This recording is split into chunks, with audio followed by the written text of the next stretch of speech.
Weather Service in Chicago has issued a tornado warning for Cook County in Northeast Illinois, DuPage County in Northeast Illinois, Will County in Northeast Illinois, until 6:15 p.m. At 5:02 p.m. National Weather Service Doppler radar indicated a severe thunderstorm capable of producing a tornado 3 miles south of Chicago moving east at 55 miles per hour.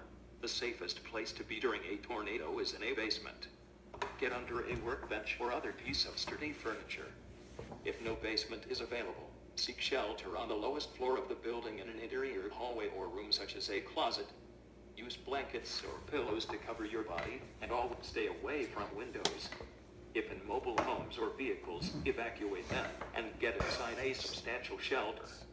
If no shelter is available, lie flat in the nearest ditch or other low spot and cover your head with your hands.